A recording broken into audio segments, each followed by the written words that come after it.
नमस्कार दोस्तों। उम्मीद करता हूँ आप सभी लोग एकदम स्वस्थ होंगे, साथ ही बहुत अच्छे से अपनी पढ़ाई भी कर रहे होंगे। स्वागत है आप सभी का द मैथ्स 247 में। मेरा नाम है कुमार पिंटू विश्वकर्मा। जैसा कि मैंने आपको कल इन्फॉर्म भी कर दिया था परसों कि आपकी आज क्लास नहीं हो पाएगी, यानी कि जो सैटरडे की हमारी क्लास होनी थी मॉक टेस्ट नंबर 4, वो हमारी क्लास सैटरडे को नहीं हुई थी क्योंकि मैं किसी काम से मुजफ्फरनगर गया हुआ था, यानी कि हमारे यहाँ से 100 से 120 किलोमीटर दूरी दूरी पर है। तो किसी काम से गया हुआ था, इसलिए आपकी क्लास रिकॉर्ड नहीं कर पाया। हालांकि मैं अपने जो सेटअप है पूरा लैपटॉप, पेन ड्राइव, जो माइक वगैरह है, मैं सब लेके गया था कि अगर मुझे मौका मिलेगा तो मैं क्लास रिकॉर्ड कर लूँगा। लेकिन व्यवस्था नहीं बन पाई। कार में भी मैंने क्लास रिकॉर्ड करने की कोशिश की, मैंने होटल में भी क्लास रिकॉर्ड करने की कोशिश की, लेकिन नहीं हो पाई। तो उसके लिए मैं माफ़ी चाहता हूँ। और आज जो आपकी क्लास है, आज आपका ये मॉक टेस्ट नंबर 4 हम कंप्लीट करेंगे, क्योंकि हमारा एक मॉक टेस्ट रह गया था। उसके बाद हम कल की क्लास में और डिस्काउंट, और परसों की क्लास में डिस्काउंट, यानी कि 2 दिन में हम अपना डिस्काउंट कंप्लीट कर लेंगे और बाद के 3 दिन हमारा वही मॉक टेस्ट रहने वाला है। तो चलिए शुरुआत करते हैं अपनी आज की क्लास की। और आज की क्लास में जैसा कि आप सब जानते हैं 40 क्वेश्चंस हमारे पास हैं, और इन 40 क्वेश्चंस में से आपको कितने क्वेश्चन बने आप उसका आंसर कमेंट सेक्शन में जरूर बताना। 40 में से आपको कितने क्वेश्चन बने। तो शुरुआत करते हैं अपनी क्लास की और मॉक टेस्ट नंबर 4 की शुरुआत करते हैं। और क्वेश्चन नंबर 1 पर हम बात करते हैं। आज क्वेश्चन आपके ये हिंदी में रहने वाले हैं, ओवरऑल हिंदी में रहने वाले हैं। मैं इसके लिए माफ़ी चाहूँगा और नेक्स्ट जो भी मॉक टेस्ट में लेके आऊँगा वो बाइलिंगुअल लाने की कोशिश करूँगा। तो क्वेश्चन नंबर 1 की हम बात करते हैं। क्वेश्चन नंबर 1 है, 100 लोगों का इंटरव्यू कर रही एक नाश्ता बनाने वाली धन्य की कंपनी। प्रोनाउंसिएशन में थोड़ी सी गड़बड़ी हो तो मुझे माफ़ करना। ये धन्य है, ये मेरे को आप समझते हो अच्छे से। कि कंपनी के मार्केट रिसर्च ने पता लगाया कि किसी एक दिन सुबह नाश्ते के लिए 72 लोगों ने धनिया खाया, 39 लोगों ने अंडे खाए, 75 लोगों ने टोस्ट खाए और 32 लोगों ने धनिया और अंडे दोनों चीज खाई। 53 लोगों ने धनिया और टोस्ट दोनों खाए, 26 लोगों ने अंडे और टोस्ट खाए और 21 लोग ऐसे थे जिन्होंने तीनों चीज खाई है। हमें बात करनी है कि कितने लोग ऐसे थे जिन्होंने कुछ भी नहीं खाया, ये हमें बताना है। तो ऐसे केस में हम क्या करते हैं, मैंने आपको बताया था कि ऐसे केस में हम वेन डायग्राम से जाते हैं। हमें वेन डायग्राम बनाना है 3 आइटम्स का, क्योंकि हमारे पास 3 आइटम है। कौन-कौन से हैं? धनिया है, टोस्ट है और हमारे पास अंडे हैं। ठीक है दोस्तों, बात करते हैं हमारे पास क्या-क्या है। हमारे पास धनिया है, टोस्ट है और अंडे हैं। ये धनिया हो गया, ये टोस्ट हो गए, ये हो गए हमारे पास एग। ठीक है। अब हम बात करते हैं, देखो एक चीज आप मुझे बताओ, ऐसे कितने लोग हैं जिन्होंने केवल और केवल ऐसे कितने लोग हैं जिन्होंने सारी चीज खाई? ऐसे 21 लोग हैं जिसने धनिया, टोस्ट और अंडे तीनों खाए, यानी कि 21 लोग यहाँ पे आ जाएंगे। ऐसा कॉमन पार्ट ढूंढना है जो तीनों में कॉमन है।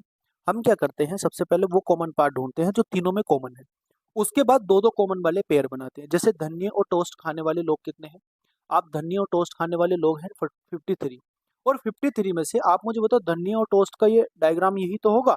लेकिन इसमें से 21 लोग तो यहाँ आ गए, बाकी बचे हुए जो 32 लोग हैं वो केवल और केवल धनिया और टोस्ट वाले हैं। और 53 लोग जो हैं वो धनिया, टोस्ट और साथ के साथ अंडे खाने वाले भी हैं। ऐसा इसमें नहीं दिया है लेकिन ऐसा है। ये केवल और केवल 32 लोग हैं जो धनिया और टोस्ट खाते हैं। इसी तरीके से हम टोस्ट और अंडे की बात करते हैं। टोस्ट और अंडे की बात करते हैं, टोस्ट और अंडे वाले 26 है, तो यहाँ कितने बचे? आप बोलोगे भैया 5 बचे। ऐसे ही हम बात करते हैं किसके? धनिया और अंडे की। 32 लोग हैं तो यहाँ कितने बचे? 11 लोग बचे। अब धनिया खाने वाले लोग कितने हैं? 72 लोग हैं। आप मुझे बताओ, ये टोटल पार्ट 72 का होगा। और इसमें से जो बचा हुआ पार्ट होगा, जो बचा हुआ पार्ट होगा, देखो कितना, 30 और 20 कितने हो? 60 और कितने हो जाएंगे ये आपके 64। तो 64 अगर 75 में से आप माइनस करोगे तो कितना आएगा? 8। यानी 8 लोग ऐसे हैं जो केवल और केवल धनिया खाते हैं। और इसी तरीके से आप टोस्ट खाने वाले लोगों की संख्या बताओ। टोस्ट खाने वाले टोटल कितने? 75 हैं। और 75 में से 58 लोग यहाँ पे माइनस हो गए तो कितने बचे? 17 बचे। यानी कि 17 लोग ऐसे हैं जो केवल और केवल टोस्ट खाते हैं। इसी तरीके से अंडे खाने वाले 39 हैं, लेकिन 37 लोग यहाँ पे बचे हैं। तो यहाँ बचे हुए जो लोग होंगे 7 लोग, वो केवल और केवल अंडे वाले होंगे।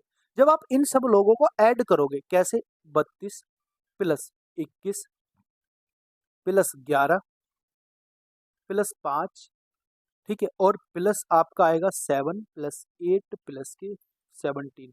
जब आप इनको ऐड करोगे ये आपका निकलेगा 96। यानी 96 लोग ऐसे हैं जो कुछ ना कुछ चीज खाते हैं, और हमें तो वो बताने हैं जो कुछ भी नहीं खाते। तो 100 तो टोटल लोग हैं, उसमें से 96 लोग ऐसे हैं जो कुछ ना कुछ खाते हैं। तो बचे हुए कितने हैं? 4 लोग ऐसे हैं जो कुछ भी नहीं खाते, यानी कि जो ना तो धनिया खाते, ना टोस्ट खाते, ना अंडे खाते। तो 4 लोग हैं, यानी कि सी ऑप्शन आपका सही उत्तर हो जाएगा। आगे की मैं बात करता हूं दोस्तों अगले प्रश्न की। अगला प्रश्न क्या है? सुशांत और प्रशांत के वेतन के अंतर का आधा उनके वेतन के योग के 3/4 के बराबर है। जैसे जैसे प्रश्न दिया हुआ है वैसे वैसे करने की कोशिश करते हैं, ठीक है। जैसे जैसे हमें क्वेश्चन दिया हुआ है वैसे वैसे करने की कोशिश करते हैं। सुशांत और माइनस प्रशांत के वेतन का आधा, इनके अंतर का आधा बराबर दिया हुआ है दोस्तों 3/10 के इनके अंतर, इनके योग के, इनके वेतन के योग के। जब आप इसको सोल्व करने जाओगे तो आप इसको काट दोगे, 5 बार बचेगा, 5 की मल्टीप्लाई इधर कर दोगे तो 5s आ जाएगा, और माइनस के 5 ही p आ जाएगा, और बराबर आ जाएगा 3s और प्लस के 3p, ठीक है। आप जब इनको सिंप्लीफाई करोगे तो ये आ जाएगा आपका कितना? ये आ जाएगा आपका 2s is equal to 8p, ठीक है। यानी s और p का जो रेशियो बन जाएगा वो बन जाएगा 4:1। यानी मैं कह सकता हूं अगर अगर सुशांत का वेतन वेतन 4 है तो प्रशांत का वेतन 1 है। अब इसमें पूछा गया सुशांत के वेतन के संबंध में प्रशांत के वेतन की बात करनी है। हमें बात किसकी करनी है? प्रशांत के वेतन की। और किसके सापेक्ष में ये संबंध में करनी है? सुशांत के। तो मल्टीप्लाई कर देंगे 100% से। तो जो आंसर आपका आएगा दोस्तों वो आएगा 25% आपका सही उत्तर हो जाएगा, यानी कि बी ऑप्शन आपका सही उत्तर हो जाएगा। अगले प्रश्न की मैं बात करता हूँ। अगला क्वेश्चन हमारे पास क्या है? अगला क्वेश्चन है मिक्सर और एलिगेशन का। देखो, 2 बर्तन है हमारे पास ए और बी। एक बर्तन ए है, एक बर्तन हमारे पास बी है। उसमें क्रम से 4:3 और 2:3। ये है 4:3 और ये है 2:3 के अनुपात में क्या है? मिल्क और वाटर, यानी कि एम और डब्ल्यू है। मिल्क और वाटर है। अब इन मिश्रणों को एक अनुपात में मिलाया जाना चाहिए ताकि एक नया मिश्रण बने, यानी कि इनको मिला के नया मिश्रण हमें बनाना है। इन दोनों को ऐड करके हमें एक नया मिश्रण बनाना है, और वो किस आधार में बनना चाहिए? जो आधा इसमें मिल्क हो और आधा उसमें वाटर हो, यानी कि कितना होना चाहिए? 1:, बनाना चाहिए। जब भी हम किसी मिश्रण को मिलाकर एक मिश्रण बनाते हैं तो हमें सबसे पहले उनकी क्वांटिटी को बराबर करना होता है। आप इसकी क्वांटिटी देखोगे 5 7 है, और इसकी क्वांटिटी देखो 5 है, तो इसकी मल्टीप्लाई 7 से करनी पड़ेगी और इसकी मल्टीप्लाई 5 से करनी पड़ेगी। अब कितना बन जाएगा? ये 5 चौक 20 हो जाएगा, और 5 तिया 15 हो जाएगा। इसी तरीके से ये कितना हो जाएगा? 7 दूनी 14 हो जाएगा, और ये कितना हो जाएगा आपका? सॉरी, 7 दूनी 14 हो जाएगा और 7 ते 21 हो जाएगा। ओके। अब आप एक बात बताइए मुझे, अब इसको मुझे किस अनुपात में मिलाना चाहिए ताकि मेरा जो मिश्रण बने वो 1:1 में बन जाए? आप बोलोगे भैया एक ऑप्शन, यानी कि हम 7:5 में मिला के देखते हैं। तो इसको 7 से मल्टीप्लाई करनी पड़ेगी और इसको 5 से मल्टीप्लाई करनी पड़ेगी। आप इसको ऐड करोगे कितना आएगा? ये आएगा 140:105। ये आएगा 70 रेशियो कितना आएगा? 70:105 आएगा। जब आप इसको ऐड करोगे तो ये मिलके जो बनेगा आपका बनेगा 110:110 210। तो 210:210 का मतलब हो जाएगा 1:1। तो यानी हमारा उत्तर क्या हो जाएगा? उत्तर हो जाएगा 7:5 में हमें इसको मिलाना पड़ेगा, यानी कि ए ऑप्शन आपका सही उत्तर हो जाएगा। ठीक है, ये ऑप्शन बी है। आगे की मैं बात करता हूं दोस्तों क्वेश्चन नंबर 4 की। क्वेश्चन नंबर 4 पे हम चलते हैं। क्वेश्चन नंबर 4 क्या है? देखो समझो। क्वेश्चन नंबर 4 दे रखा है, एक लैंप जलाने वाले को गैस के 100 लैंप जलाने हैं। एक लैंप पोस्ट से अगले लैंप पोस्ट जाने के लिए 60 सेकंड यानी कि 1 मिनट का समय लगता है। प्रत्येक लैंप में प्रति घंटे 12 घन फीट गैस जलती है। यदि वो पहला लैंप 7 बजे जलाता है तो अंतिम लैंप जलाने के समय तक कितनी गैस जल चुकी होगी? उसमें बताना है कितनी गैस जल चुकी होगी, इस पे हमें बात करनी है दोस्तों। प्रश्न को समझो और क्वेश्चन को सॉल्व करने की कोशिश करो। देखो, एक चीज मुझे बताओ, लैंप कितने हैं? आप बोलोगे भैया 100 लैंप है, और एक लैंप को अगले लैंप तक पहुंचने में 60 सेकंड का समय लगता है। यानी मैं कह सकता हूं अगर 60 सेकंड का समय लगेगा यानी 1 मिनट लगेगा। आगे बात समझ में। अब इसमें एक चीज दी हुई है, इसमें दी हुआ है कि 12 घन फीट जो है दोस्तों, 12 घन फीट हमें लैंप की गैस जलती है कितने? 1 घंटे में। और अगर मैं इसकी मिनट में कैलकुलेशन करता हूं तो 12/60 आ जाएगा। 12/7 आएगा, यानी कि 1/5 घन घन फीट अपॉन कितना है, घन फीट पर मिनट आ जाएगा ये। यानी कि 1 मिनट में 1/5 घन फीट हमारी क्या जलती है, लाइट जलती है। आप मुझे एक बात बताओ, मुझे 100 लैंप जलाने हैं और पर मिनट हमें क्या करना है, लैंप को 1 मिनट अगले पोस्ट तक जाने के लिए 1 मिनट लगती है।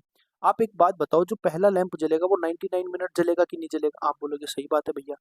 दूसरा लैंप जलेगा 98 मिनट, उसके बाद अगला लैंप जलेगा उसका 97 मिनट, फिर जलेगा 96 मिनट। इसी तरीके से चलते चलते 1 मिनट तक हमारा लैंप जलेगा।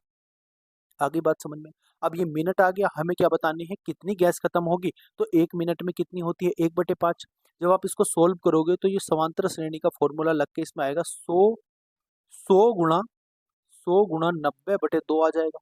जब आप इसको सोल्व करोगे 100 गुणा 99 आ जाएगा।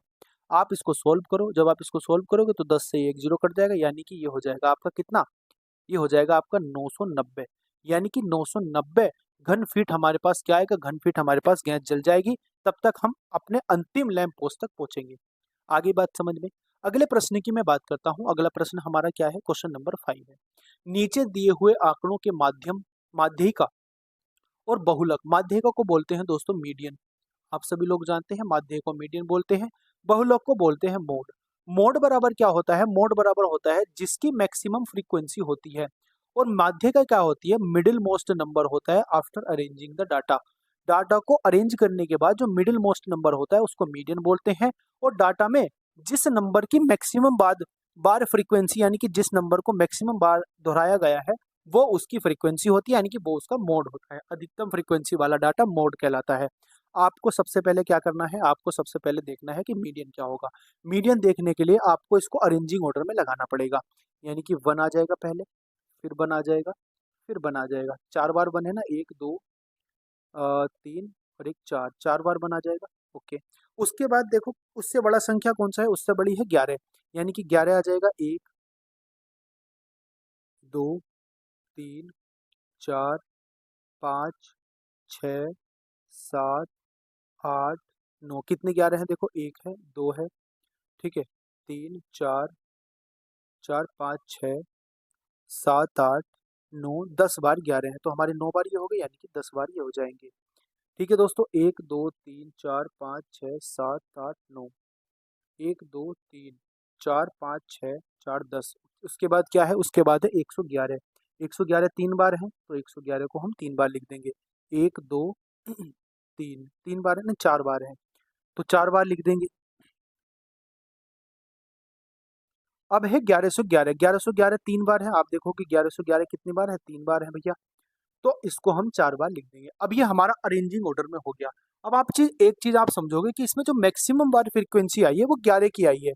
यानी ये तो हमारा कंफर्म हो गया कि हमारे पास मोड क्या है, हमारा जो मोड हो जाएगा वो हो जाएगा 11। और जो हमारे पास मीडियन यानी कि माध्यिका हो जाएगी, माध्यिका हो जाएगी मिडिल मोस्ट। आप देखोगे ये हो जाएंगे हमारे पास 21 नंबर। और 21 नंबर का जो मिडिल मोस्ट नंबर होता है वो होता है 11वां नंबर, क्योंकि 21 + 1 22, 22/2, यानी कि मिडिल मोस्ट नंबर आ जाएगा 11। तो 11वां नंबर जोड़ो जोड़ो, 4 5 6 7 8 9 10 11, यानी कि 11वां नंबर भी हमारा 11 है। तो हम कह सकते हैं कि इसका मीडियन क्या होगा, इसका मीडियन भी भैया हमारे पास 11 आ जाएगा। यानी कि 11,11 इसका सही उत्तर हो जाएगा। आपको मीडियन मोड निकालना मैंने समझाया ही था जब स्टैटिक्स की क्लास मैंने आपकी कराई थी। आगे की मैं बात करता हूं दोस्तों। अगला प्रश्न हमारे पास क्या है, एक जोहरी ने लेबल कीमत के ऊपर 15% की छूट पाकर 1 कैरेट का हीरा खरीदा। उसने खरीदा 15% की छूट पाकर, यानी अगर हीरे की कीमत मान लो 100 रुपए थी तो उसने 85 रुपए में उसको खरीद लिया। ओके, यदि 10% छूट देने के बाद, छूट क्योंकि मार्केट प्राइस पर दी जाती है, उसको 20% का मुनाफा हुआ, यानी 85 रुपए का उसने खरीद का 20% का मुनाफा करा, यानी 120% पे बेच दिया होगा। आ गई इतनी बात समझ में कि नहीं आ गई? आप बोलोगे भैया 102 रुपए में बेच दिया होगा, क्योंकि इसकी मल्टीप्लाई करेंगे, देखो ये कितनी बार कट जाएगा, 10 बार, और 10 ये कट जाएगा 5 बार, और ये कितनी बार कट जाएगा, 17 बार, और ये कट जाएगा 10 से 6 बार, 17 छक्का 102 आ जाएंगे। ठीक है, अब एक चीज आप समझो, मैं मानता हूं जो उसका मार्केट प्राइस था वो कितना था, यानी कि अंकित मूल्य 100 रुपए था। अब उसने उसको 10% की हानि पर बेचा, छूट पर बेचा, यानी कि 10% की छूट पे बेचा होगा, यानी कि 90 रुपए का बेचा होगा। अब यहाँ पे 90 रुपए का उसकी लेवल कीमत 120 2 रुपए में बिक रही है, तो कितने रुपए अधिक है? आप बोलोगे 112 रुपए, 12 रुपए अधिक है। किससे? 90 से। और मल्टीप्लाई कर देंगे 100%, तो जो आंसर आपका निकल के आएगा वो निकल के आएगा 13.33%। 13.33% आपका सही उत्तर हो जाएगा, यानी कि सी ऑप्शन आपका सही उत्तर हो जाएगा। आगे की मैं दोस्तों बात करता हूँ क्वेश्चन नंबर 7 की। क्वेश्चन नंबर 7 क्या कहना चाह रहा है? क्वेश्चन नंबर 7 डेसिमल का है। आप सभी को मैंने शॉर्ट ट्रिक बताई थी, लेकिन आपको एक बार मैं इसका लॉन्ग मेथड भी बता देता हूँ कैसे करते हैं। देखो कैसे करते हैं हम इसको 0 पॉइंट, क्योंकि ये रिकरिंग डेसिमल है, यानी कि पुनरावृत्ति डेसिमल है, तो जिसके ऊपर जिसकी पुनरावृत्ति हो रही है, जो बार बार आ रहा है, उस पर हम लगा देंगे बार। ठीक है। और मल्टीप्लाई कर देंगे 2.4, क्योंकि 4 कई बार आ रहा है तो 4 पे बार लगा देंगे। और अब देखो जब इसको हम सोल्व करते हैं ना, तो इसमें से जिस पे बार लग रहा है उसमें से घटा देंगे, बाद की संख्या 0 घटा देंगे, और बटे जिस पे बार लग रहा है उतना तो 9 लिखेंगे और बाकी लिख देंगे 0, अगर या पॉइंट में है तो। मल्टीप्लाई अगर ये 2 पॉइंट में है, तो यानी कि अब जिस पे बार लग रहा है टोटल नंबर में से उतना हम घटा देंगे। टोटल नंबर कितना है हमारे पास? टोटल नंबर है 24, यानी कि 24 में से जो जिस पे बार नहीं लग रहा उसको माइनस कर देंगे, और जिस पे बार लग रहा है उसके एक बार 9 नीचे लिखेंगे, नीचे क्योंकि बाद में कोई 0 नहीं है तो 9 ही हमारे पास रहेगा। जब आप इसको सोल्व करोगे तो आएगा 6 गुणा 22 बटे 9 9 81, इतना आएगा। जब इसकी आप मल्टीप्लाई करोगे 132 बटे कितना आएगा?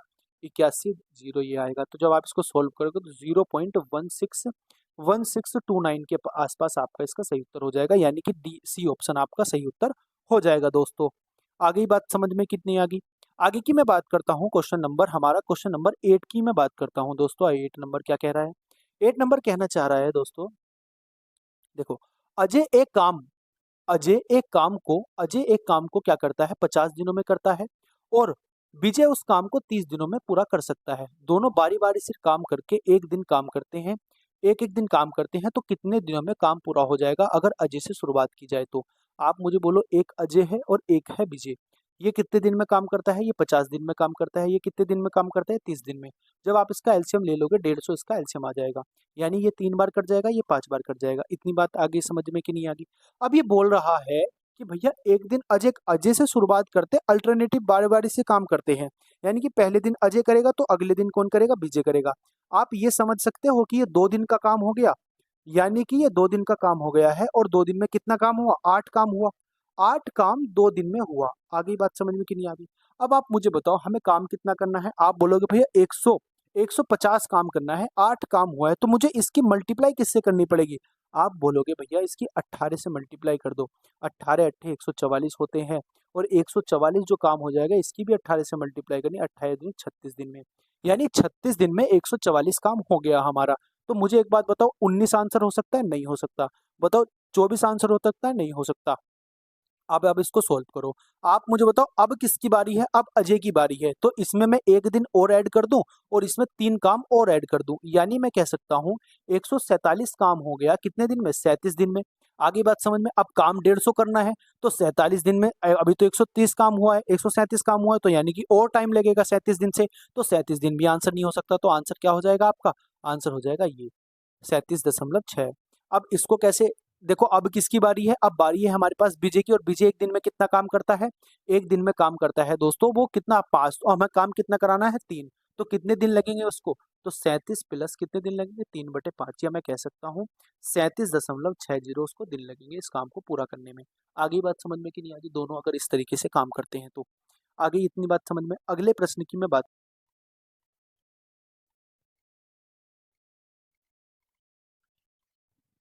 हाँ जी, नेक्स्ट क्वेश्चन की मैं बात करता हूँ। नेक्स्ट क्वेश्चन क्या है? एक कमरे की लंबाई और चौड़ाई क्रम से 13 मीटर, लंबाई और चौड़ाई क्रम से 13 मीटर और 7.5 मीटर है। ठीक है, 13 मीटर और 7.5 मीटर है, तो 13 मीटर को मैं 1300 सेंटीमीटर लिख सकता हूँ, और 5.7 मीटर को 750 सेंटीमीटर लिख सकता हूँ। आगे बात समझ में? कमरे के फर्श पर एक समान माप की चौड़ाई टाइल न्यूनतम संख्या में कितनी बिछानी चाहिए? टाइल की लंबाई हमें बतानी है। आप मुझे बताओ इसकी मल्टीप्लाई करने के बाद क्या आएगा? आप बोलोगे भैया इसकी मल्टीप्लाई करने के बाद आएगा 975 और 000, और इसका आप जब अंडर रूट निकालोगे तो अंडर रूट आएगा 50 अंडर रूट 390। अभी जो 50 है ना, बस यही आंसर है। यानी कि 50 सेंटीमीटर, या मैं कह सकता हूँ दोस्तों 0.5 सेंटीमीटर 5 मीटर उसकी लंबाई होगी टाइल की, जो न्यूनतम चौड़ाई उसको बिछानी पड़ेगी। आगे की मैं बात करता हूँ अगले प्रश्न की। 5 मजदूर दिन में 5 मजदूर दिन में 12 घंटे काम करते हुए एक काम को 30 दिनों में कंप्लीट करते हैं। 5 मजदूर हैं, 12 घंटे काम कर रहे हैं और 30 दिन में काम कंप्लीट कर रहे हैं। काम हमने मान लिया 1 यूनिट है, और वही काम 12 लोग हैं, और सॉरी 12 घंटे काम करते हैं, 15 लोग हैं, और कितने दिन में काम करेंगे डी हमें बताना, उससे आधा काम यानी कि 1/2 काम। तो इसको जब मल्टीप्लाई करेंगे ये 2 ऊपर पहुंच जाएगा, है ना, ये 2 ऊपर आपका पहुंच जाएगा, तो कितना आ जाएगा आपका, देखो 12 से 12 कट गया, 15 से ये कट जाएगा 2 बार, और 2 ही ऊपर पहुंच जाएगा, इस 2 से ये वाले 2 काट दूंगा, तो डी बराबर क्या आ जाएगा, डी बराबर आ जाएगा 5, यानी कि 5 दिन उसको लगेंगे। आगे की मैं बात करता हूँ दोस्तों अगले प्रश्न की। अगला प्रश्न हमारे पास क्या है, अगला क्वेश्चन है हमारे पास ये, 1850 और 2050 के बीच में कितने लीप ईयर होंगे, आप मुझे बताओ इनके बीच में कितने। अर्ध अर्ध वर्ष का मतलब होता है लीप ईयर, ठीक है। अब कितने लीप ईयर आप मुझे बताओ, इसमें 200 साल होंगे कि नहीं होंगे, और हर 4 साल बाद क्या आता है, हर 4 साल बाद लीप ईयर आता है, तो 50 इसका आंसर हो जाएगा, लेकिन नहीं, 50 इसका आंसर नहीं होगा। क्यों नहीं होगा, मुझे आप एक बात बताओ, क्या जो शताब्दी वर्ष होते हैं वो सारे के सारे लीप ईयर होते हैं, आप बोलोगे नहीं भैया। जो शताब्दी वर्ष हमारा जो शताब्दी वर्ष हमारा 400 से डिवाइड हो जाता है, जो शताब्दी वर्ष हमारा 400 से डिवाइड हो जाएगा, वो शताब्दी वर्ष केवल हमारा लीप ईयर होगा। लेकिन जो शताब्दी वर्ष हमारा 4 से डिवाइड हो जाता है, लेकिन वो 400 से डिवाइड नहीं होता, तो वो दोस्तों लीप ईयर नहीं हो सकता। यानी मैं कह सकता हूँ, इसमें जो हमारे पास 2 शताब्दी वर्ष आएंगे, एक 1900 और एक 2000, उसमें केवल और केवल एक लीप ईयर होगा, ये लीप ईयर नहीं होगा। यानी इसमें से एक हमें माइनस करना पड़ेगा। एक अगर हमें माइनस करना पड़ेगा तो 49 हमारे पास लीप ईयर आ जाएंगे, यानी कि 49 हमारा इसका सही उत्तर हो जाएगा। आगे की मैं दोस्तों बात करता हूँ अगले क्वेश्चन की। अगले क्वेश्चन की मैं बात करता हूँ, क्वेश्चन नंबर 12।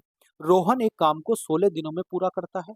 रोहित रोहन से 2 गुना दक्ष है, तो रोहित कितने दिनों में काम कर सकता है, आप बोलोगे 16 दिन में काम कर सकता है, तो ये कितने दिन में कर सकता है, ये से 2 गुना है तो 8 दिन में कर सकता है। सिंपल क्वेश्चन है भाई, 16 गुणा उसकी हमने रोहन की दक्षता मान ली 1, और किससे डिवाइड करा रहे हैं हम, क्योंकि रोहित की दक्षता 2 है, तो इसको 2 से डिवाइड कर देंगे तो 8 आंसर आ जाएगा।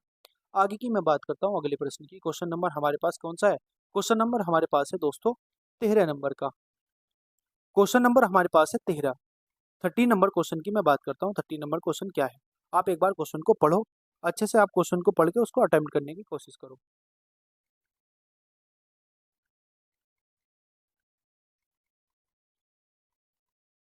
क्वेश्चन को पढ़ो, आप एक बार क्वेश्चन को पढ़ो, क्वेश्चन क्या कहना चाह रहा है।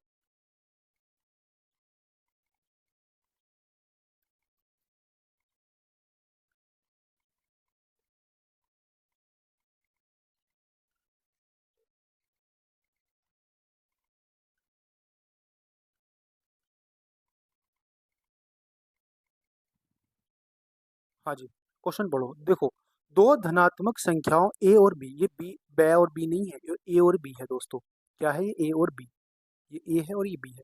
ए और बी का समांतर माध्य उनके ज्यामितीय माध्य के 5 से अधिक है, यानी कि उसका ज्यामितीय माध्य से 5 अधिक है, ये समझो आप बात को। और उसका ज्यामितीय माध्य उसके हरात्मक माध्य से 4 अधिक है। तो ए इंटू बी का मान बताना क्या होगा, ए इंटू बी का मान हमें बताना क्या होगा। नहीं दोस्तों, इसमें ए माइनस बी का मान बताना है, ये माइनस है, माफी चाहूंगा, ये माइनस है। ए माइनस बी का हमें मान बताना क्या होगा।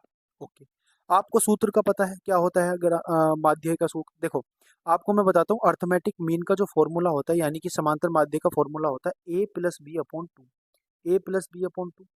जो गुणोत्तर माध्य का फॉर्मूला होता है वो दोस्तों होता है अंडर रूट ए इंटू बी, अंडर रूट ए इंटू बी।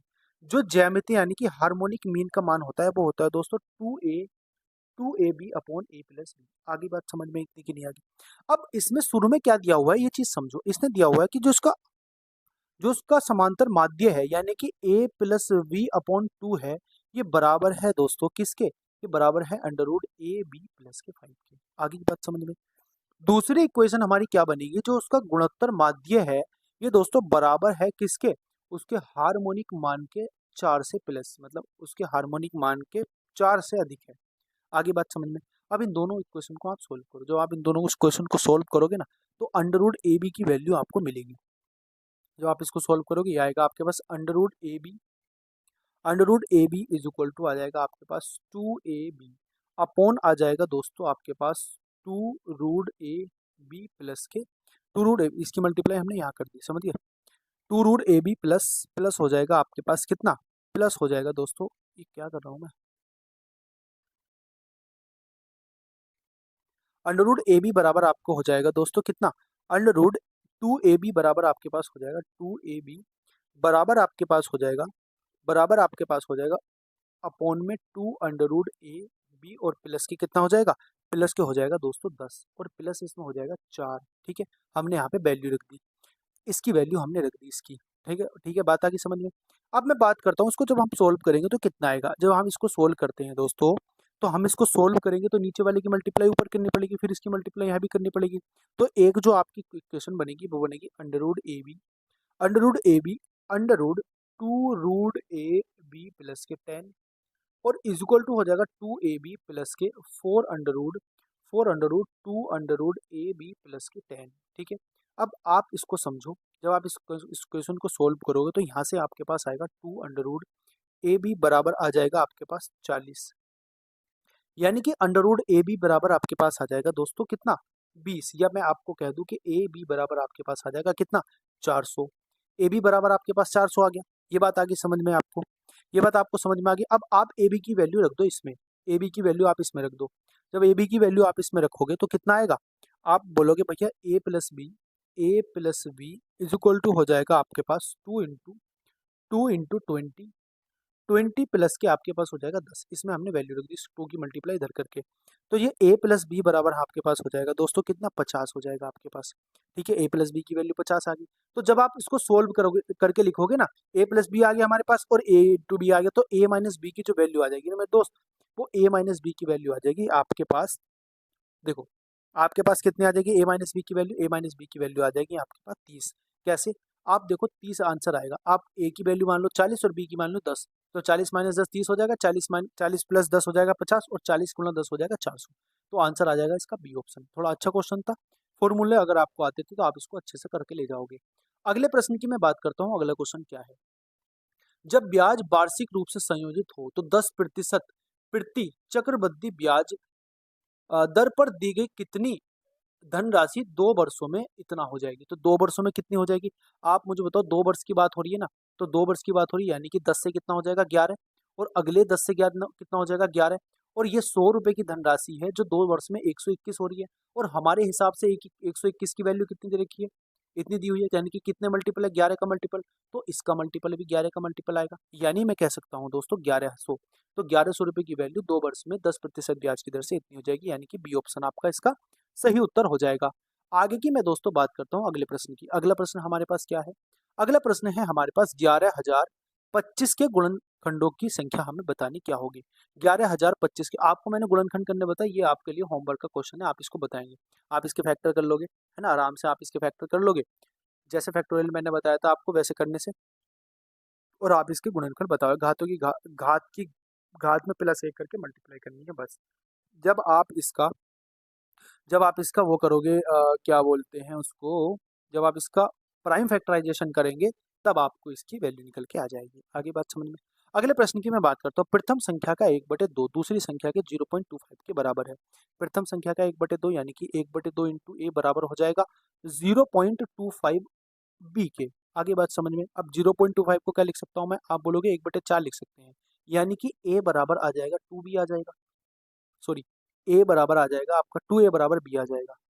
ये हो जाएगा आपके पास a/2a बराबर हो जाएगा आपके पास 1/4b, यानी मैं कह सकता हूँ दोस्तों b/a की जो वैल्यू आ जाएगी वो आ जाएगी आपके पास 2/1। दूसरी संख्या और प्रथम संख्या के बीच अनुपात 2/1 आ जाएगा। दूसरी संख्या यानी b रेशियो बनाएगा ना, b रेशियो यानी कि 2 रेशियो बना जाएगा, 2 रेशियो बना जाएगा। दूसरी और पहली के बीच में रेशियो बताना है। अगले क्वेश्चन की मैं बात करता हूँ। अगले क्वेश्चन की, एक फुटबॉल की जिसकी कीमत 9,000 रुपए है, उसमें उस पर 30% छूट देने के बाद कितनी कीमत हो जाएगी। आज तो क्वेश्चन बहुत इजी इजी है, क्या बात, आज तो क्वेश्चन बहुत इजी इजी है दोस्तों। 30% की छूट दे रहे हैं, यानी कि 70% पे बेच रहे होंगे।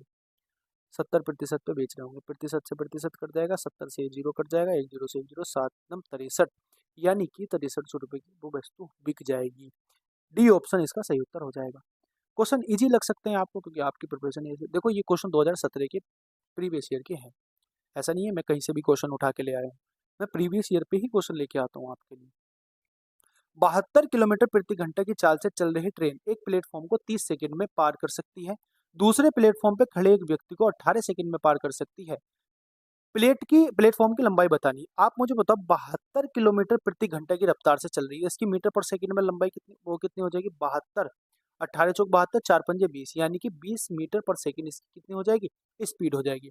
अब ये बोल रही है कि एक ट्रेन प्लेटफॉर्म पे खड़े, आप बोलो एक 18 सेकंड में पार कर देती है एक आदमी को। अब आदमी को अगर पार करेगी तो ट्रेन अपनी ही दूरी तय करेगी, तो अपनी दूरी x मान लेते हैं और 20 सेकंड प्रति किलोमीटर प्रति घंटा मीटर पर सेकंड से चल के वो 18 सेकंड में एक दूरी को पार कर देती है। तो 18 दूनी 36, यानी कि x बराबर 360 आ जाएगा। अब मैं 360 जो हो जाएगी, ये हो जाएगी ट्रेन की लंबाई, क्योंकि वो व्यक्ति को पार कर रही है और व्यक्ति को पार करने का मतलब होता है ट्रेन अपनी ही लंबाई को पार कर रही है। अपनी ही लंबाई को 20 मीटर प्रति सेकंड से पार करी और 18 सेकंड में पार कर देती है। अब ये पूछ रहा है हमसे दोस्तों, क्या ये हमसे पूछ रहा है कि ट्रेन को, ये पूछ रहा है हमसे कि ट्रेन प्लेटफॉर्म को कितने दिन में पार कर देगी। मैं मानता हूँ प्लेटफॉर्म की लंबाई ए है और ट्रेन की लंबाई 360 मीटर 360 मीटर है, और कितने किलोमीटर प्रति घंटा की रफ्तार से, ये बोला है 20 मीटर प्रति सेकंड की रफ्तार से, 20 मीटर पर सेकंड की, और 30 सेकंड में पार कर देती है। तो मुझे बताओ प्लेटफॉर्म की लंबाई क्या हो जाएगी। आप बोलोगे 3 दूनी 6, 600 में से 360 जाएंगे तो बचेंगे 24, यानी कि 240 मीटर का हमारे पास हो जाएगा प्लेटफॉर्म। आगे बात समझ में। आगे क्वेश्चन की मैं बात करता हूँ। क्वेश्चन नंबर हमारे पास है दोस्तों, क्वेश्चन नंबर हमारे पास है 19 नंबर का। आप इसको बताना बढ़ते क्रम में लिखना है, बढ़ते क्रम में, यानी कि 1/3, 7/23 और 2/7 और 5/14, इसको लिखना है बढ़ते क्रम में, यानी कि सबसे छोटा पहले आना चाहिए। अब सबसे छोटा कौन कौन सा है, देखो 7/23 है, 23 की मल्टीप्लाई इधर करूंगा तो 23 आएगा, और 3 की मल्टीप्लाई इधर करूंगा 21 आएगा, यानी कि ये वाली संख्या बड़ी है। तो इन दोनों संख्याओं में कौन सी संख्या बड़ी है, ये वाली संख्या बड़ी है, यानी कि ये छोटी है, 7/23 छोटी है। फिर अब इसकी कंपेरिजन इससे करो, देखो 7 7 49 होते हैं और 23 दूनी 46 होते हैं, यानी कि 49 ये वाली संख्या बड़ी है इन दोनों में, इन दोनों में ये वाली संख्या बड़ी है, तो हम लिखेंगे 2/7 छोटी है अभी तक की। अब इसमें और इसमें कंपैरिजन करेंगे, देखो 14 दूनी 28 होते हैं और 7 छंग 5 सत्ते 35 होते हैं, तो 35, अब ऐसे समझो मैं कैसे करता हूँ, मैंने आपको समझाया था कि जब आपको इस तरीके के क्वेश्चन में बड़ा छोटा देखना होता है ना, तो आपको क्या करना है, दो दो रेशियो का कंपैरिजन कर लेना है, इसकी मल्टीप्लाई इधर करनी है, इसकी मल्टीप्लाई इधर करनी है, ये आ जाएगा आपके पास 23 और ये आ जाएगा आपके पास 21, 23 बड़ा है 21, 23 बड़ा है, यानी कि ये वाली संख्या बड़ी हो जाएगी इससे, तो छोटी वाली संख्या को नीचे लिख लेंगे 7/23। इसकी कंपैरिजन 2/7 से करेंगे, 7 की मल्टीप्लाई 7 7 49, इसकी मल्टीप्लाई 43, यानी कि 49 बड़ा है 46 से, तो 49 बड़ा है, यानी कि ये वाली संख्या बड़ी है इससे, तो ये संख्या छोटी हो जाएगी अभी भी, ये वाली संख्या क्या है, छोटी है। अब जो छोटी संख्या है उसको लास्ट वाली संख्या से कंपैरिजन करना है, 14 दूनी 28 हो जाएगी, 7 पंजे 35, तो ये 35 वाली संख्या बड़ी है, ये 35 आ जाएगा, ये 28 आ जाएगी, ये छोटी है, यानी कि ये वाली छोटी संख्या है, ये वाली छोटी संख्या है दोस्तों। 23 वाली संख्या क्या है, 23 वाली संख्या छोटी है, तो बड़ी ये है, तो यानी कि छोटी वाली सबसे पहले आएगी, तो आंसर ये तो नहीं हो सकता और आंसर ये भी नहीं हो सकता, तो आंसर ये और इनमें से कोई सा हो सकता है। आप एक बात समझो, ये वाली संख्या 2/7 छोटी है, अब इसमें सबसे छोटी संख्या तो ये हो गई। अब इनमें कंपैरिजन करो आप, इनमें जब आप कंपैरिजन करोगे इन दोनों संख्या में से कौन सी संख्या छोटी है, आप बोलोगे भैया ये वाली संख्या छोटी है, ये वाली संख्या छोटी है, यानी कि ये अभी भी बड़ी है।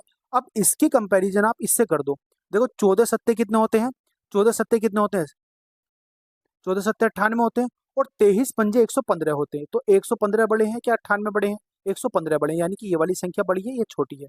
तो इसके बाद तुरंत बाद आएगी ये वाली संख्या, यानी कि ये वाली संख्या बड़ी है, सॉरी ये वाली संख्या छोटी है, आपके पास 7/27 आपके पास छोटी है, 7/27 छोटी है, यानी अभी तक जो हमारे पास इक्वेशन बन रही है वो बन रही है ये 7/23। अब आप दो कंपैरिजन करो इन दोनों संख्या में, इसमें और इसमें, कौन सी संख्या बची, 1/3 और 5/14 संख्या बटी, 14 का ना 14, 3 पंजे 15, 15 वाली संख्या बड़ी है, ये वाली छोटी है, यानी कि ये वाली इससे पहले आएगी, ये आ गई, तो आंसर हो जाएगा आपका डी ऑप्शन।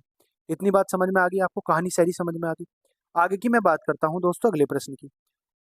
अगला प्रश्न हमारे पास क्या है, अगला प्रश्न है x + 1/x बराबर हमारे पास कितना है, x + 1/x, आपको पता है x plus one upon x बराबर हमारे पास है 14 और x square plus one upon x square की वैल्यू बतानी कितनी हो जाएगी। आप बोलोगे 14 का स्क्वायर कर दो, उसमें से एक घटा दो घटा दो, तो 196 माइनस के दो कितना आ जाएगा 194। आपका इसका सही उत्तर आ जाएगा, यानी कि सी ऑप्शन इसका आंसर सही है। आगे की मैं बात करता हूँ अगले क्वेश्चन की। क्वेश्चन नंबर आपका है, क्वेश्चन नंबर आपके पास है 21। देखो ड्राउट संख्या है, ड्राउट शब्द है, इसके अक्षरों को कितने प्रकार से क्रम व्यवस्थित किया जा सकता है कि हमेशा स्वर हमेशा एक साथ आए। जो स्वर है यानी कि जो वोवेल्स हैं वो हमेशा एक साथ आने चाहिए। तो आप मुझे बताओ इसको कितने तरीके से हम क्रम व्यवस्थित कर सकते हैं, कितने तरीके से हम इसको क्रम व्यवस्थित कर सकते हैं आप मुझे बताओगे। आप बोलोगे भैया एक काम करो, आप इसको ना ड्राउट को लिखो DRAUGHT, इसमें जो आपके बोबिल्स हैं उनको अलग तरीके से लिख दो। आपके बोबिल कितने हैं, ए है और यू है, इनको एक बॉक्स में बंद कर दो और बाकी जो है बाकी जो लेटर है उनको इसी तरीके से लिख दो। जैसे डी है, उसके बाद आर है, उसके बाद आपके पास क्या है जी है, उसके बाद आपके पास टी एच है, उसके बाद आपके पास टी है। तो कितने बॉक्स बन गए, एक दो तीन चार पाँच छः, यानी कि इसको फैक्टोरियल 6 तरीके से लिख सकते हैं। गुणा, गुणा क्या करनी है, क्योंकि इन दोनों को भी तो हम दो तरीके से लिख सकते हैं ना, इसको भी दो फैक्टोरियल तरीके से लिख सकते हैं, यानी कि दो गुणा से लिख सकते हैं, दो फैक्टोरियल से। अब इसकी मल्टीप्लाई कितनी हो जाएगी, 6 गुणा 5 गुणा 4 गुणा 3 गुणा 2 गुणा 1 गुणा 2 हो जाएगा। जब इसकी मल्टीप्लाई आप करोगे आपका आंसर आएगा ये 1440 आपका आंसर आएगा, यानी कि 1440 तरीके से इसको हम व्यवस्थित कर सकते हैं। अगले प्रश्न की मैं बात करता हूं दोस्तों। अगला प्रश्न हमारा क्या है, क्वेश्चन नंबर हमारे पास है 22। ये दिया हुआ है एक्स बराबर 2 + √3 और y बराबर दिया हुआ है दोस्तों 2 - √3। अब इसमें पूछा गया है कि एक्स स्क्वायर प्लस के वाई स्क्वायर की वैल्यू बताओ। जब आप इसको स्क्वायर खोलोगे तो ये आएगा आपके पास 4 प्लस के 3 और प्लस के आएगा 2√2, यानी कि 4√3, और आप ऐड करोगे इसमें, यानी कि 4 आएगा प्लस के 3 आएगा और प्लस के आ जाएगा या माइनस के आ जाएगा 2 दूनी 4√3, तो ये कट जाएगा आपस में। तो कितना आएगा 7 दूनी 14, इसका सही उत्तर हो जाएगा। आगे बात समझ में कि नहीं आ रही, 7 दूनी 14 इसका सही उत्तर हो जाएगा। आगे की मैं बात करता हूँ अगले प्रश्न की। देखो एक ट्रक 108 किलोमीटर प्रति घंटा को की रफ्तार से दौड़ रहा है, 15 सेकंड में वो कितनी दूरी तय करेगा। कितने सिंपल सिंपल क्वेश्चन है यार आज। 108 किलोमीटर प्रति घंटा की रफ्तार से, तो इसको मीटर पर सेकंड में चेंज करो, 5 बटे कितने से मल्टीप्लाई करनी, 18 से, और फिर इसकी मल्टीप्लाई कर दो 15 सेकंड में, क्योंकि 15 सेकंड की बात करनी।